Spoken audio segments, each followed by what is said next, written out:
I don't ever smoke the dizzy, but we can always share some dizzies.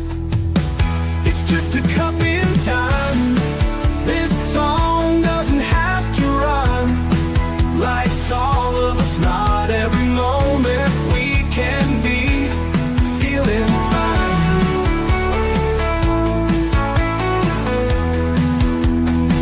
I wanna share a moment, just a second if you will, maybe even a cup of thrill.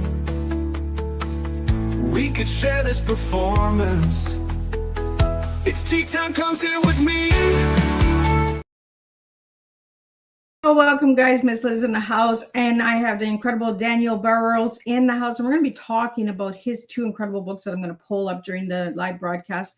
For everyone that you know how Miss Liz works, let's get over to all those platforms: Facebook, LinkedIn, TikTok, Instagram, and all those podcast apps out there, Spotify, LinkedIn, Listen Notes, all of those good ones, and get a like, follow, and subscribe, and get these tea times out there, because they do make a difference for the guest and for anyone who resonates with the stories that come to the tea time table. So let's get started with the disclaimer, and then we're going to get a beautiful intro in here of Daniel, and then we're going to spill his tea. And his tea today that we're spilling is anticipation, certainty, and opportunity. That is the tea we are serving tonight in this house. Disclaimer for Miss Liz's Tea Time live show. Miss Liz's Tea Time is a global platform dedicating to sharing real life stories, diverse perspectives, and meaningful conversations that inspire awareness, healing, and connection. I'm Miss Liz is going live using StreamYard. Before leaving a comment during the live broadcast, please grant StreamYard permission to display your name at StreamYard.com. Please be advised that all the content brought forward during any Tea Time show is presented in good faith. However, discussions may include opinions, beliefs, and perspectives that do not necessarily represent the views of Miss Liz or the Tea Time platform. Information shared by guests is based on their own experiences and is perceived to be accurate at the given time of airing. All guests, viewers, and participants are responsible for using their own good judgment when considering any action or decision that may relate to these discussions. Some episodes may cover sensitive topics, including but not limited to trauma, abuse, grief, mental health, and other emotionally triggering subjects. Listeners' and viewers' discretion is strongly advised.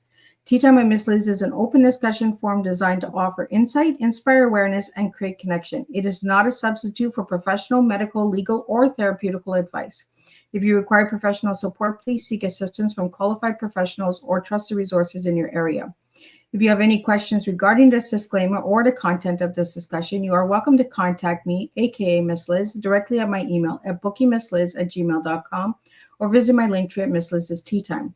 By choosing to participate in, comment on, or view these live shows, you acknowledge and accept this disclaimer. Your participation is entirely voluntary. I, Miss Liz, welcomes you to join the conversation with an open heart, and if at any time you feel this platform is not right for you, I respect your wishes and decision and welcome you back whenever you are ready. Tea Time with Miss Liz is serving truth and awareness one cup at a time. Well, welcome to Tea Time with Miss Liz, where conversation expands perspectives and invites us to not only understand the present, but prepare for what's next. Today's guest is someone who has spent decades doing exactly that, helping the world see the future before it arrives. Please join me in welcoming Daniel Burrus, one of the world's leading futurists on global trends and disruptive innovation.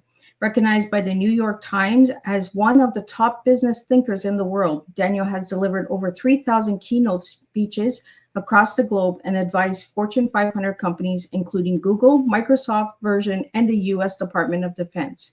He's the author of multiple bestsellers, including Flash Foresight and the Anticipatory organization, and the creator of the Hard Trend methodology, helping leaders and organizations not just recreate to change, but anticipate it and shape it. For decades, Daniel has actively predicted major technological shifts from artificial intelligence to digital transformation, long before they became part of everyday life.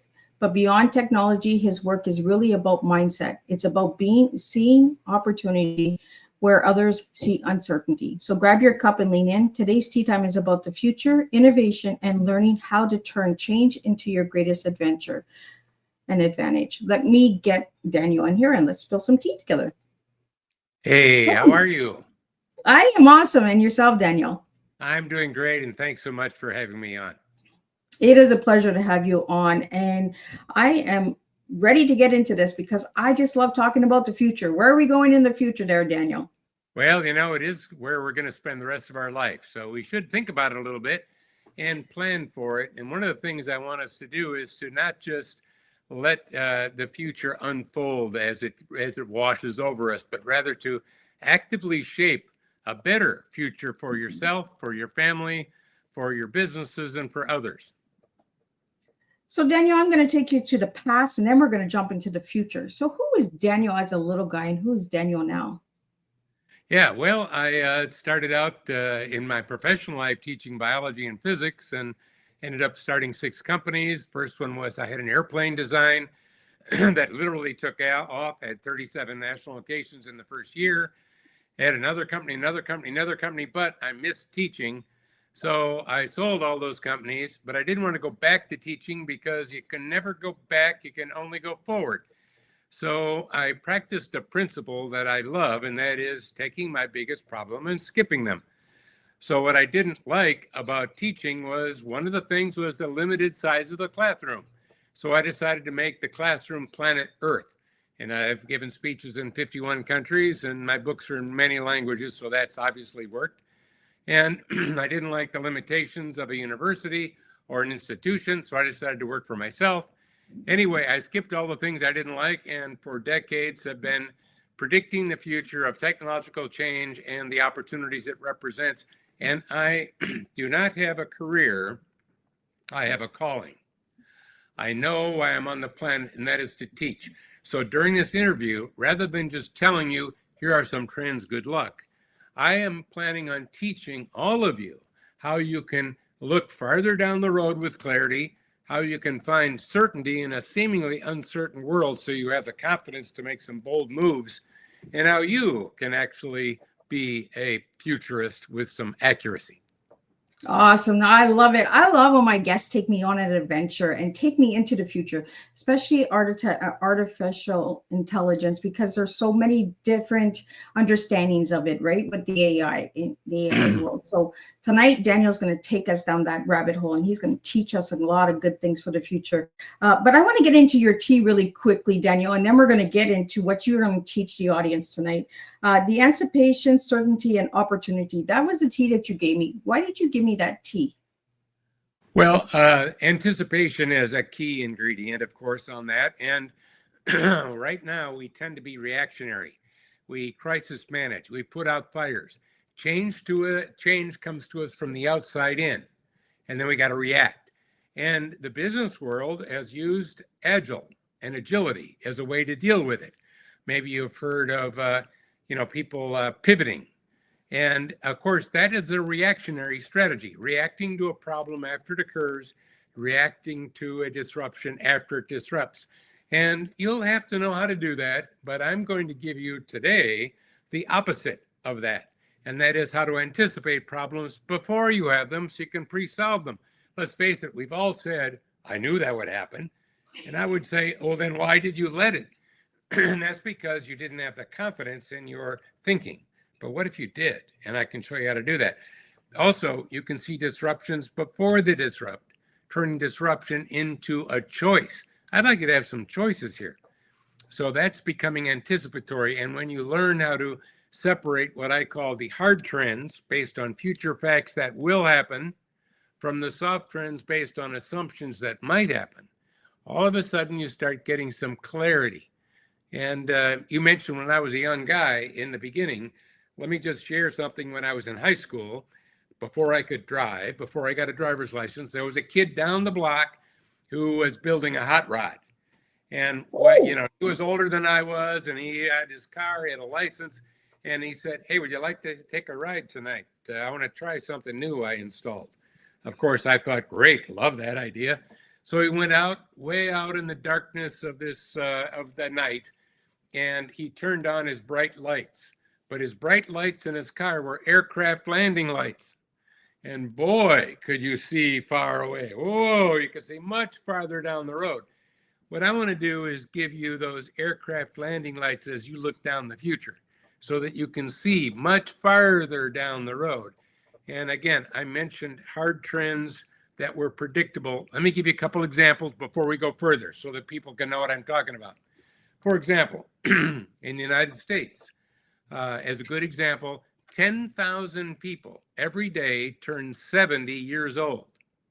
Every day in the United States. Now, are they going to get chronologically younger? No. Hard trend, certainty. They're going to get older. And we could predict a lot of problems and pre-solve them, or we could let those problems play out. I believe in looking at what are those problems and predicting them and pre-solving them. For example, a lot of people love to go fishing, boating, but as they get older, 80s and 90s, it's hard to launch the boat. So what if we created an easy launch trailer and boat launcher for seniors designed to make it easy? Would we have a built-in growing market every year? Well, yeah, 10,000 a day are turning 70. And pretty soon, 10,000 a day are turning 80. Pretty soon, 10,080 are turning 90. And by the way, that's called a rapidly growing market. You could take those numbers to the bank because they're solid numbers and get a loan for that kind of a business. And by the way, you would even know what countries to export it to, because you know the countries that have young populations and older populations. I'm just giving you an example of how you can innovate with low risk. And when it comes to healthcare, I mentioned hard trends and soft trends. By the way, I love them both. So I just started to explain them. I'm going to give you a little test. Now, you don't have to answer this. Yeah, I'm not going to put you on the spot unless you want to. But it's a learning experience, right? So yeah. Here's the setup. Healthcare costs in the United States have been going up for 20 years. By the way, that's called the trend. Now, is that a hard trend, future fact that it will continue to go up? Nothing we can do about it. Or is it a soft trend? We could actually change that and have it start going down.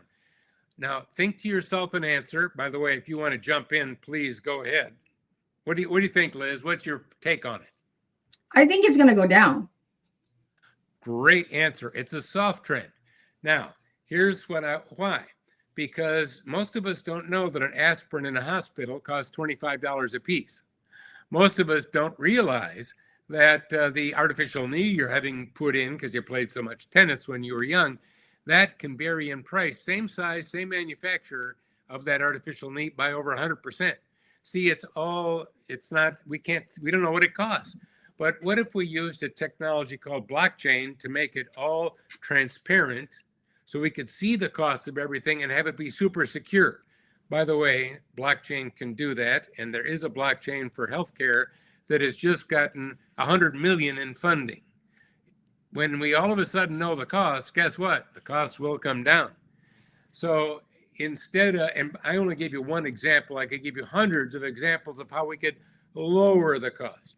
So instead of saying, I think healthcare costs will go down, which has no certainty to it, the key is it's a soft trend, meaning we can influence it. We can decide to make the healthcare costs go down. We're empowered. So a hard trend, let me give you a technology hard trend, AI. Now, a lot of people don't like AI and would love to turn it off. Sorry, ain't gonna happen. It is getting exponentially more powerful every year, hard trend. Will it cause a lot of harm? Soft trend. You could do something about that. Will it get rid of all of our jobs and all of us will be unemployed? Soft trend. That's not a future fact. We could do something about that, or we could end up with no jobs. We have a lot more power than you think. And since I brought up the subject of AI, most companies are making a mistake of having an AI first strategy. And what does that mean? Well, AI can help us cut costs. We can get rid of a whole bunch of people. We can get our costs down. It's a cost-cutting device. And a lot of companies are doing that. But what we should be doing is having a human-first AI strategy. A human first. Why? Because AI is good at tasks, not good at roles. A human fills a role, not a task. All right? And if we automate some of the tasks that us humans do, we can do a better job at our role. Let me give you a really good example of what I think we'll see the future of for all of us with AI. I call it augmented thinking versus replacement thinking. So let's say you know somebody with cancer, heaven forbid. You'll need an oncologist. That's the type of doctor that treats cancer, an oncologist. And right now, AI knows more about oncology than any other living doctor, because it knows every single gene therapy that's ever been done, everything, a single X-ray and MRI that's ever been done globally. It knows the results of all chemotherapies. It has all of that already. No human can keep that in their head. No human can recall all of that detail. That's a great thing about AI. So if you know someone that has cancer, heaven forbid, I'm going to give you one of three choices. Either a really good oncologist, choice one. Choice number two, just AI. Choice number three, a really good oncologist that has access to AI. I'd go with That's C. the future. Well, yeah, that's called augmented thinking, because AI can do stuff a doctor can't do. Good, I'm glad we have AI. But a doctor can do something AI can't do, like establish trust, establish a relationship, listen strategically. It can listen, but it can't listen strategically. Communicate. It's not very good at communicating. AI is good at informing, collaborating, innovating, having emotional intelligence. By the way, AI is horrible at that. You see, humans, there's a reason we call it artificial intelligence. It's not human intelligence. And I think going forward, it's okay to have both. And let me address the bad things about AI. Can it do bad things? Oh, yes. Yes. We can have deep fakes of anybody. We can copy a voice in seconds. We can do, cybersecurity is having all kinds of trouble with AI. So, and AI can say things that aren't true. So AI can do a lot of bad things, but here's what I want you to understand. AI can do a lot of amazingly good things. Do you know that within just a couple of days, AI came up with the first new antibiotic, and that actually treats drug-resistant bacteria, and we haven't had a new antibiotic in 60 years. And it did it in less than a month. I call that a good thing.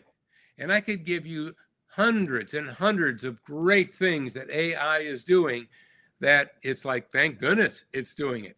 But it can do bad things. So here's what I'm going to suggest to all of you right now. I would suggest all of you tuned into this are good people. So here's what I suggest we do.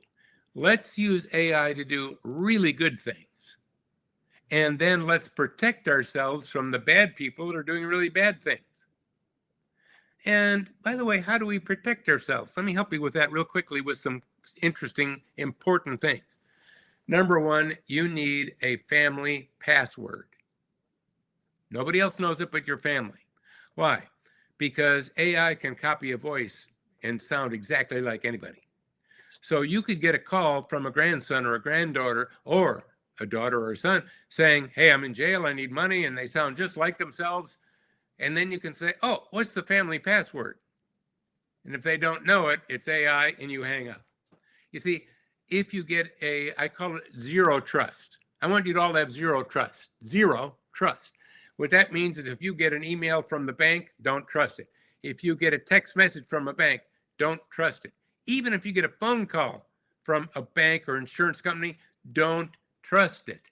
If I get a call from my bank, I won't trust it. I'll hang up, but you know what I'll do?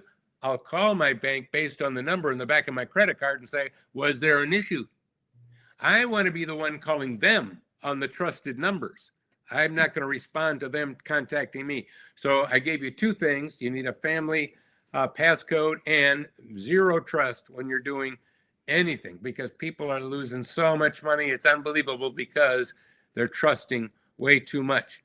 That's how to deal with the negative. But remember, you can do so many wonderful, positive things with it.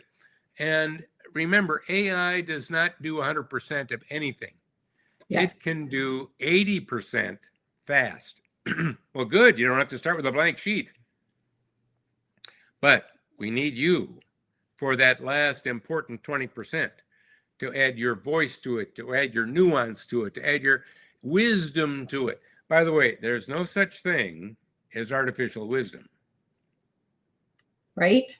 I right? am so glad that we're bringing this conversation to the table because there's so many people, especially in my family and friends and that as well, right? They'll be like, oh, somebody just called me and da da da da da. I was like, did you call them back? Did you tell them I'm going to call to confirm? Especially Amazon. Amazon is really bad for this time of year. Mother's Day is coming around, Father's Day is coming around. All the kind of holidays are coming around. So we get a lot of scam calls, right? In Canada and the United States and across the globe, right? And I always Across tell the everybody, globe, everywhere. right? And I tell everybody, call the number. We have numbers on our cards for a reason. Call those numbers. And if they hang up on you, it's obviously not legit. So, I'm glad that we're getting that information out there to the listeners today, Daniel. And thank you for that, like family password. I would have never thought of doing that. So that's one thing I'll be adding to my book list. So, Well, Daniel, and that revolves around a very important thing that is a key to all of our futures. And remember, we live in an increasingly technological world, but don't forget, we live in a human world. yes. And in the human world, it's all based on relationships.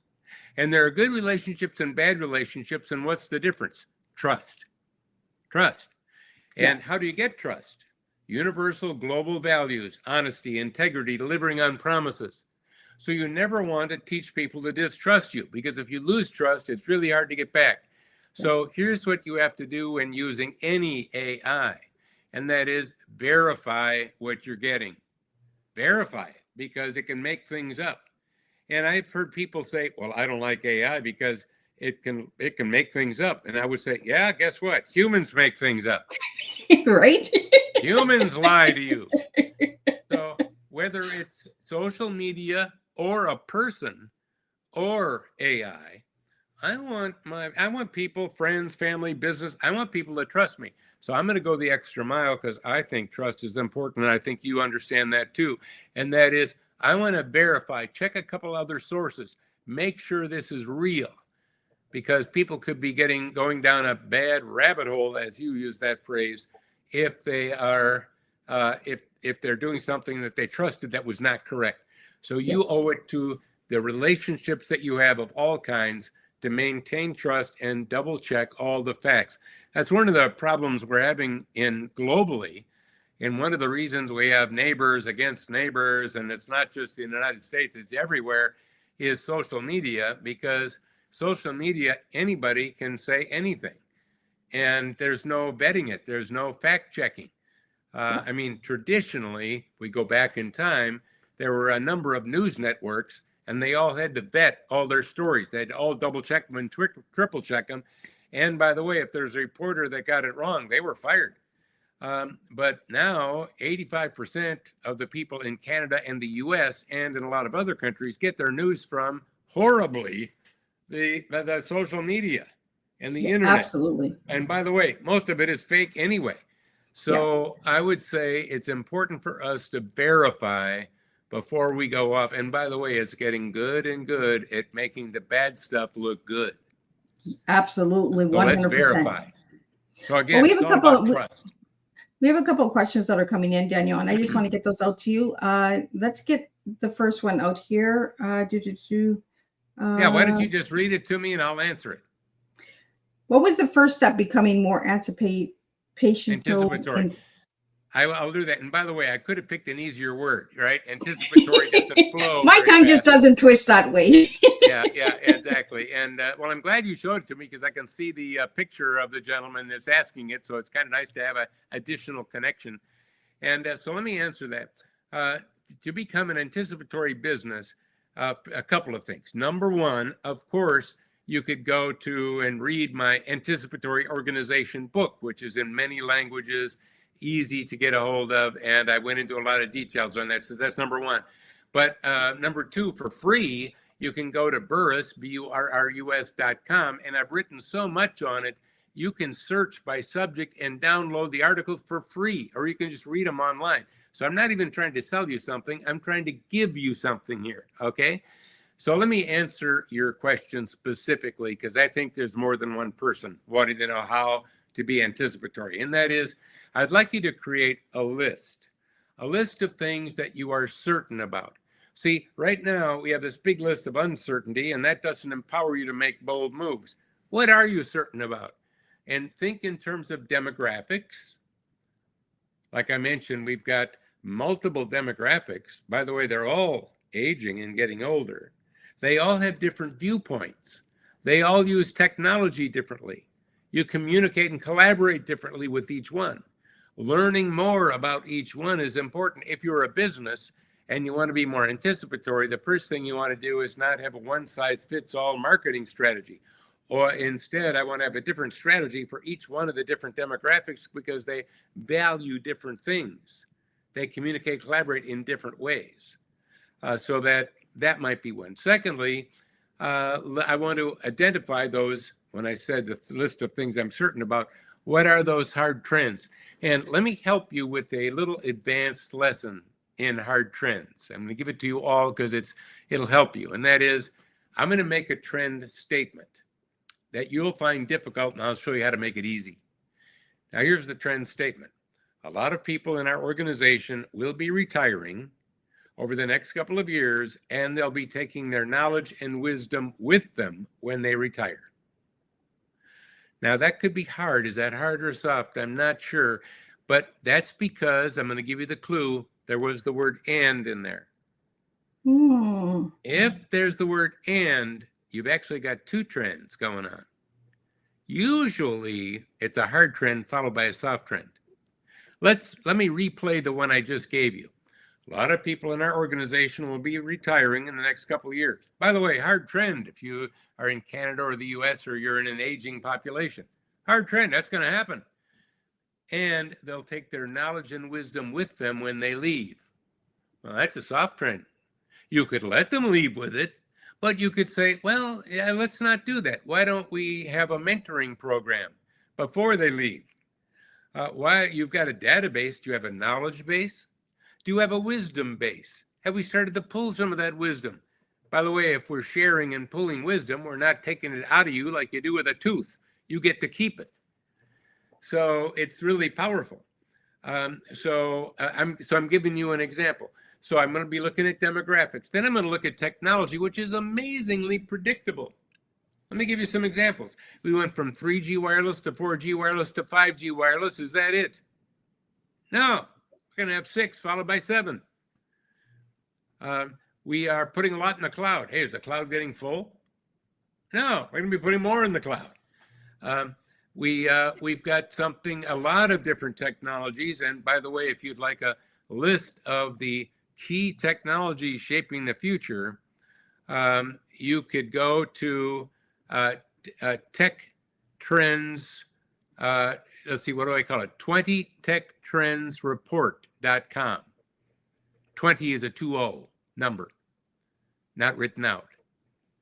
Actually, you know what? I think I just added, 25techtrendsreport.com. I'm sorry, 25techtrendsreport.com. You can download it for free, get a list of the key technologies that are shaping the future and what to do about them, and you don't have to be a technologist to understand it. Let me give you a quick example of one of them. Digital twins. What the heck is a digital twin? Well, you can make a digital twin of a building before you build it. A digital twin of it, and you can test things on it to see what works and what doesn't. You can even create digital humans that go in the building and use the elevators and the escalators to see how movement works. You can make a digital twin of a human being using their genetics and everything we know about them and the x-rays and the MRIs, and try different, if it's a drug, you can try different chemotherapy on the digital twin of the person to see if it works or not first. Or you can go through a surgical procedure that's difficult using special virtual reality glasses, so it looks like you're doing the surgery on the digital twin before you do the real surgery, if it's a difficult surgery. You can make a digital twin of anything. And that's just one technology, and that's not even AI. So you could do that. And since I mentioned AI, let me give you another free report if you want to download it. It's the AIstrategyreport.com. AIstrategyreport.com. What did I do there? Well, I have actually personally used over 1,500 AI tools. Bet you don't know a lot of people that have done that. Wow. And I found out there's a lot of junk out there. However, there are some real gems. So what I did is I put the 5 best ones. By the way, all of them you can try for free if you want. Holy cow. And it's the 5 best in a whole bunch of categories. And most people don't even know the categories of what you can do with them. For example, what are the 5 best for making PowerPoints? What are the 5 best for making videos? What are the 5 best for if you want to create a website? What are the 5 best? Well, I've got a list of all of those and case studies of how businesses have used them. By the way, all free, download it, AIstrategyreport.com. So I'm not selling you something here. I'm trying to give you some things for those of you who want to go further. So going back to that first question, which I've been circling back to because I think it's a key question, and that is, what are the hard trends that you know will happen? Think of demographics, think of technology, and attach an opportunity to each one. You see, trends by themselves are academic, who cares?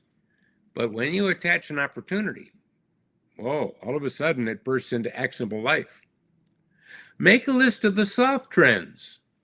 Now, these are the things that may or may not happen. I don't know if they'll happen. They're based on assumptions, not future facts. But the opportunity is to influence it in a positive way. I talked about the soft trend of healthcare costs going up. That's soft. You could also make it go down. Up to you. AI. What's a choice, right? We could use it to replace jobs, or we could use it to be more effective, more efficient, and actually free people of the drudgery of a lot of the low-level tasks that they do. I mean, most of us, I call it the undiscovered self. It's almost like another teapot for you here, another cup of tea. The undiscovered self. What the heck is that? Well, you've been so busy doing your job and then living your life, you haven't had a chance to discover all that's inside of you yet. There's a lot undiscovered. And one of the things that AI is going to do that's positive is it will let you automate easily a lot of the low-level repetitive functions that you do. And what are you going to do at that time? You can explore all that you have never explored and discover you're a lot better than you thought. You can think a lot more than you realize. You can do a lot more productive things than you ever thought. Why? Because now we're going to give you some time to do that. And it can be personal too. For example, you may be the world's best flute player, but maybe you never picked one up and tried it. You see where I'm going? Yeah. So it's about experimenting. It's about finding out. I'd like to find out what's inside. I don't want to die having never figured it out. Be good to really find out. So I'd like you to discover the undiscovered self, both in business by realizing you have a lot more capabilities than you think. And if you're older, a lot of people think, well, you know, there's a saying, you can't teach an old dog a new trick. And I would say, well, good. Thank goodness we're not dogs. I mean, you can learn something new and be 90. I know a 93-year-old right now that has been started learning AI at 91 and is doing amazingly well with it because he has an open mind and wanting to learn something new. He didn't have to become a technologist, and he's excited about it. So, you know, again, it's not about age. I know young people that are old and old people that are young. It's not about how much gray hair you have. It's kind of about what's going on up here. That's what it's all and about. I got quite a bit of that gray hair going on. But that doesn't matter because it's about your mindset. I want us to have an anticipatory versus a reactionary mindset.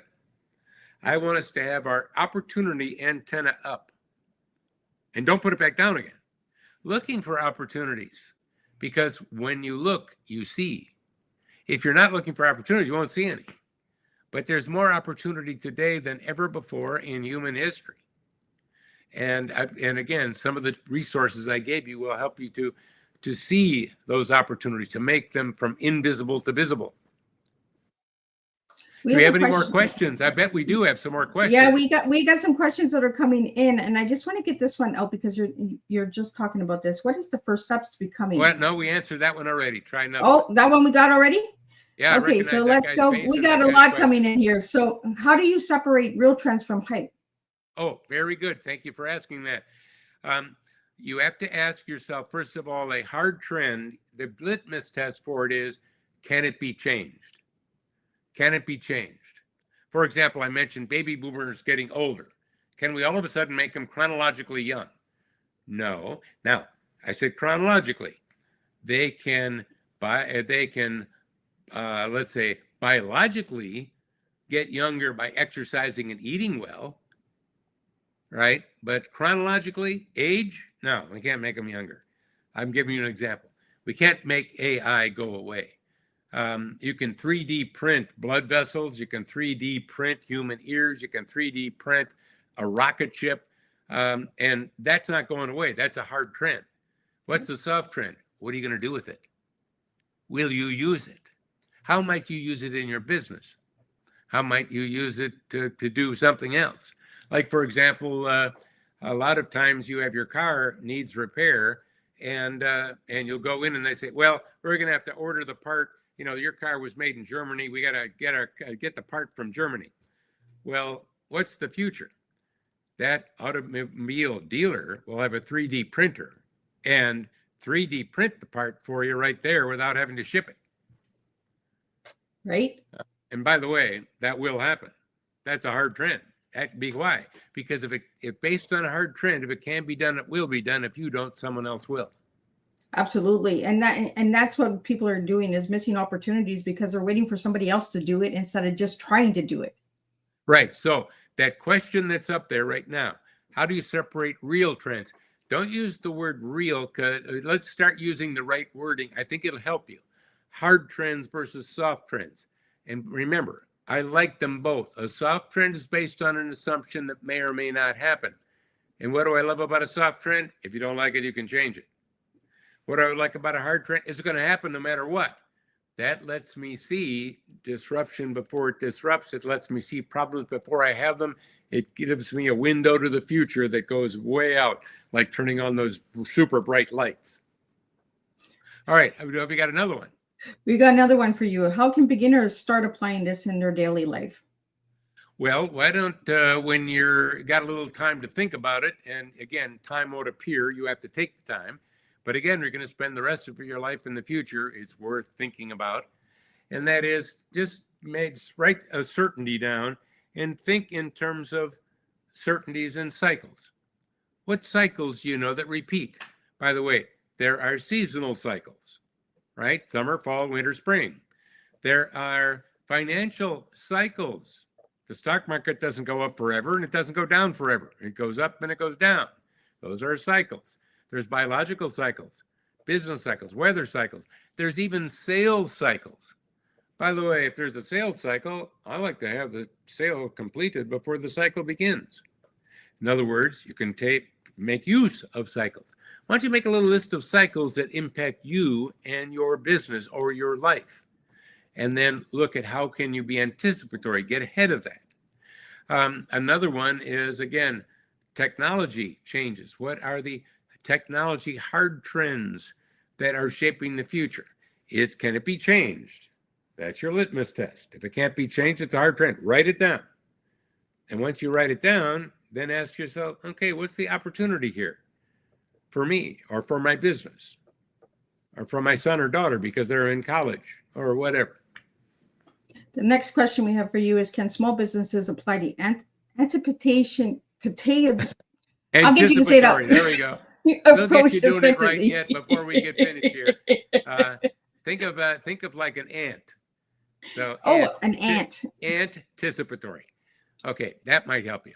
So anyway, and you're not the first one to struggle with it, believe me, but it's the best word for getting people to do what I'm talking about versus being reactionary. Yeah. And so a small business, a lot of small businesses hundreds have applied it. I've got a anticipatory organization executive learning system that it's an award winner that many size companies, including small ones, have applied. So it's not about the size of the company. It's more about deciding to seize your destiny, to shape the future rather than have it come to you. And I mentioned something before that I want to draw attention to. I said change comes from the outside in, forcing us to crisis manage and put out fires. But let me throw another word out there: transformation. Transformation does not come from the outside in. Personal transformation and business transformation always come from the inside out. And you know what that does? It gives you control. You can't control outside in, but you control inside out. And you do that by being anticipatory. And by the way, I'm glad you enjoyed the show. You're learning a lot. And remember, learning is applying.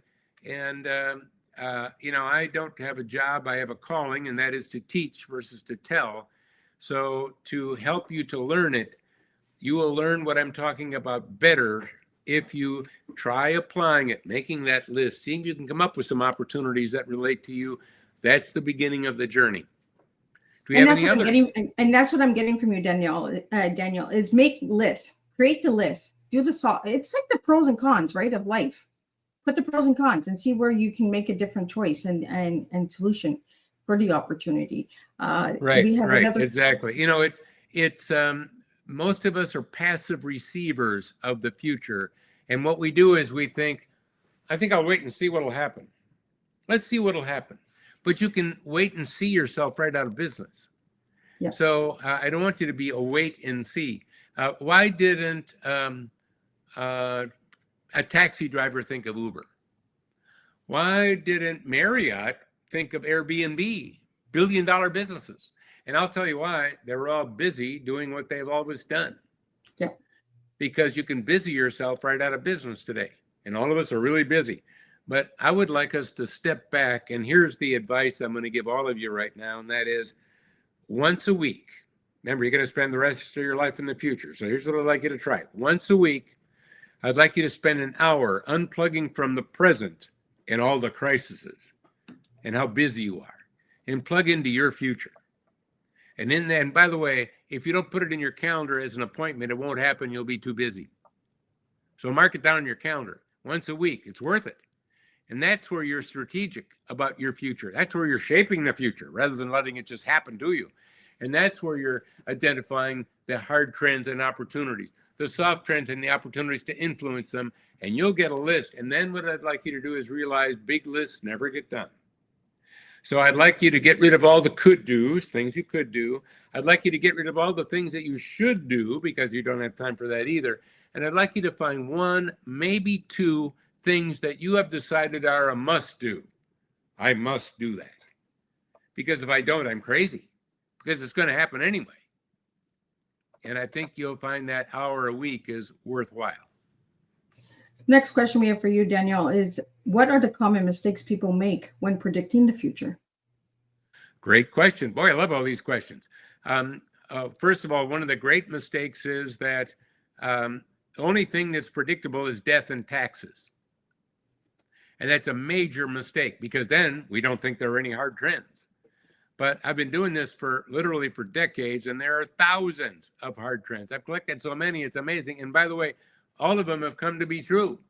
There are companies that have made millions and billions of dollars, including small companies, off of actually defining those hard trends. So that's common mistake number one. Nothing is predictable.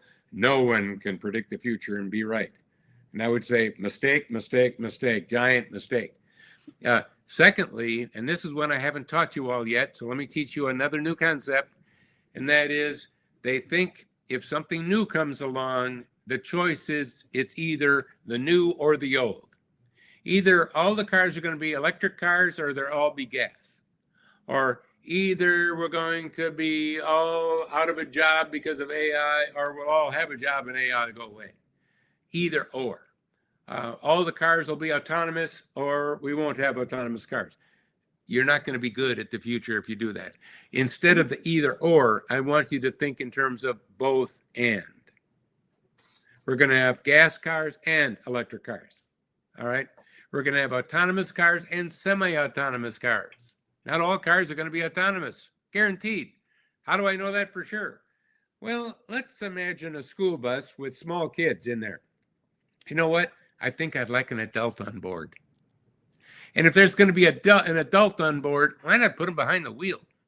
And I want that school bus to be impossible to have an accident. But I'd like a human on board in case if it gets hacked. I'd like a human on board in case there's some problem with the tech. You see, that's called semi-autonomous, not autonomous. And we will have some autonomous vehicles. We do already. It's a mixture. So it's a both and versus an either or. Those are two big mistakes. But Daniel, we have another question here for you. How can leaders train their team to think ahead instead of reacting? A great question. Well, first of all, if you go to burrus.com, burrus.com, look at my Anticipatory organization training system.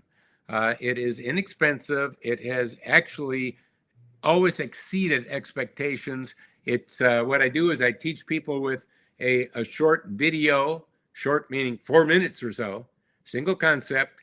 Then I give them a rapid application tool, how they can apply it to themselves. And there's an AI assist feature to help them with it. And then they go through, and there are actually a lot of lessons. It's not just hard and soft trends. For example, earlier in our discussion, I talked about one of the things I teach, and that is how to take your biggest problem and skip them. Well, there's a lesson on problem skipping, because if you can skip your problems, you can move forward faster. There's another one on opposites work better. Let me give you an example of opposites work better, since I'm bringing up the subject. And it actually is also a problem skipping example, because sometimes these things work together. So when they were making the first Jaws movie, and I know you've all seen the first Jaws movie, I bet every one of you have seen it, they were having trouble with it. And they almost didn't make it. Why? Because they couldn't get the shark to look real. It looked fake. They couldn't make it look real. And they were getting close to giving up until they skipped the problem and did an opposite. What did they do? Let's not show the shark. Let's show what the shark is looking at underwater, all those feet up on the surface. Right? That's what they did. And then when they showed you the shark later in the movie, you were already brought in and were already enjoying the movie and didn't care that it looked fake. And by the way, it did kind of look fake, but we didn't care. You see, that was take the problem and skip it. Let's not show the shark in the beginning. Let's skip it. And what do? Let's try the opposite. Let's see what the shark is seeing instead of what we're seeing. You see, I've got 28 lessons in that learning system, and that's why it's an award winner. And they will change your business and change how you do everything. So I'm making it something you should really think about doing. The next question we have for you is, what industries benefit the most from this strategy right now? Wow. I work in just about every industry because I've been doing this for quite a long time. I haven't really found an industry that doesn't benefit from it. And you can even take industries that you might think are kind of backwards facing. Let me give you an example. Accounting, auditing. Now, what do accountants do? They don't look to the future. They look to the past. They look at all of your documents that you've had that year to do a tax preparation and to make sure that you, in an auditing way, that they're all correct. So they're historians. So you might think, well, you can't, Dan Burrus, you can't help us. Oh, yes, I can. Because what's happening is with AI, we're getting to real-time auditing, real-time tax work. In other words, AI is doing that more and more. What are the accountants going to do? What they're going to do is draw from the historical data insights and foresights. They're going to become anticipatory problem solvers and trusted advisors. And by the way, because I mentioned that, I'm working with two international associations. One, AICPA, the whole world of accounting and auditing. Another one, CIMA, which is the world of chief financial officers. And I'm doing a 2040 project using my hard trend, soft trend, anticipatory, and they're coming up with all kinds of amazing things to reinvent themselves. In other words, I took a past-oriented industry right now as an example and showed you how even they can become anticipatory. So any industry. Well, Daniel, I want to bring up your books before we're almost at the end here. I want to bring up this one first. So if you want to just talk a little bit about this book and where people can get this book and all that good stuff. Sure, the Anticipatory Organization, and it really delivers on the subtitle, Turn Disruption and Change into Opportunity and Advantage. And as you can see on the top, discover 25 proven strategies to accelerate innovation and transform results. Well, it delivers on all of those things. It's been a bestseller, and I'm a storyteller, as you can tell. So what I'm doing is I'm giving you concepts and ideas. And in this book, it's really filled with a lot of examples of how companies of different sizes have used all the different principles. It's far more than just hard trends and soft trends, as I talked about.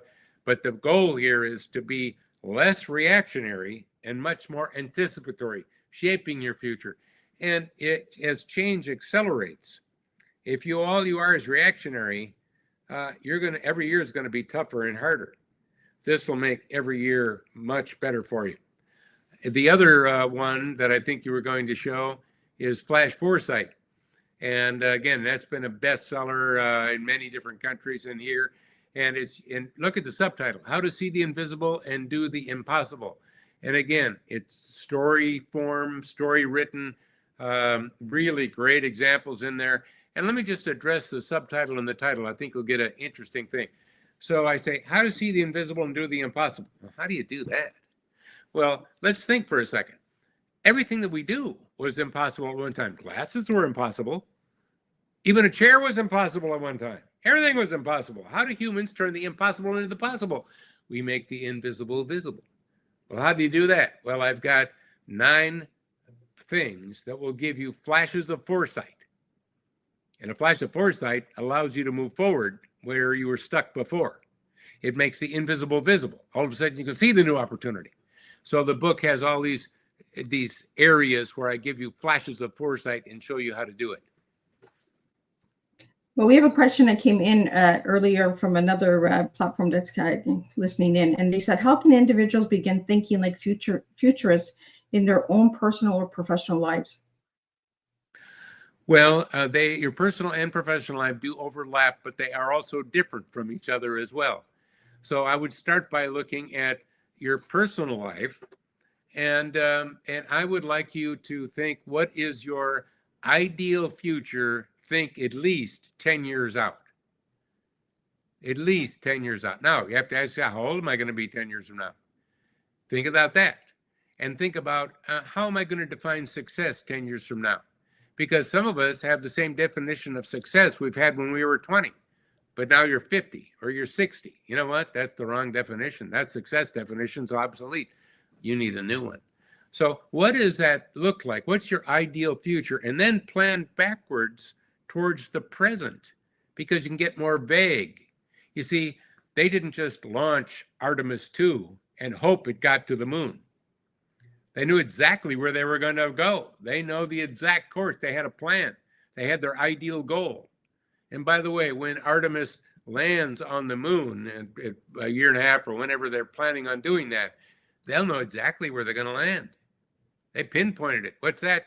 That's the ideal goal. What's your ideal goal? Now let's look at business-wise. What is your professional goal? What impact do you plan on having? Can you elevate that using being anticipatory? And by the way, I would look right now at your job definition. And I'm going to tell you right now, it's already obsolete. It's already obsolete. AI has already made it obsolete. I would like you to write your new job definition based on where we're going, not where we've been. And because if you don't write your new job definition, someone else will write it for you, and you may not like it. Right? Right? We have to start standing up for ourselves and putting our feet forward, for the opportunities out there. Daniel, I've learned so much tonight with you, from learning the word anticipation. You're almost there. You're almost there. We're almost at the end of the show. I will get it. I know when we stop this, I'll bet about an hour from now you'll be having dinner or something and saying it perfectly and saying, "Dang, I wish I could have done that before." But you did it. You got it. Well, Daniel, what is one word that describes the future for you? I would say optimistic. Now, let me tell you why. I'm optimistic about the future. Because, first of all, pessimists never try anything Why? Because they know it'll fail. So optimists are the ones that shape the future, that try new things, that innovate. And secondly, I am excited about our future. It's a bright future, not a dim future. Why? Well, I've given speeches in 51 countries. I've flown over 7 million miles over the decades. I bet you don't know that many people with that many miles flown. And so in other words, I've been around, I met a lot of people from all over the world, everywhere. And I can tell you right now, oh man, there's a lot of young, bright bulbs out there that are not going to sit back and let the world go downhill. They know there's some amazing new tools that are letting us do impossible things right now. And we can apply them to build a better tomorrow. And you know what? They're going to do that. And I'd like you to be one of those people, regardless of your age. I'd like all of us to build a better tomorrow for ourselves and for others. So I see the future as bright. And Daniel, what is the biggest opportunity? What is the biggest opportunity people are missing today? The biggest opportunity that people are missing? The opportunity to not just change, but to transform either a process, a product, a service, or a career. Remember, I told you, change comes from the outside in. I want you to transform it. And I want you to use all of these things, this visible future, the certainties, so that it's based on something future facts. So you're going in the right direction. See, if you're already developing and going in the right direction, you're going to be in good shape. And anticipation or action, what comes first for you? You said anticipation or action? I would say anticipation first, because if I'm taking action before I know what the hard trends shaping the future are, before I know what the opportunities are, I could be taking actions in the wrong direction. As a matter of fact, a lot of people think that it's all about execution. But if you're executing an old, obsolete strategy, you're not going to be a happy camper. So I think it's important to be anticipating first, then to develop the strategy, then to execute. And Daniel, what is your final message for all the listeners tonight? And where can people find you and all that good stuff? All right. Best way to find me is Burrus, BURRUS.com. And you can find, that's a portal to a lot of places. And you can also follow me on LinkedIn, Daniel Burrus on LinkedIn. I've got 1.2 million followers there, so join the conversation. And what I would like you all to do is to, again, actively shape a better future for yourselves and for others, instead of just waiting and seeing. I want you to be active shapers. And to do that, I want you to be anticipatory.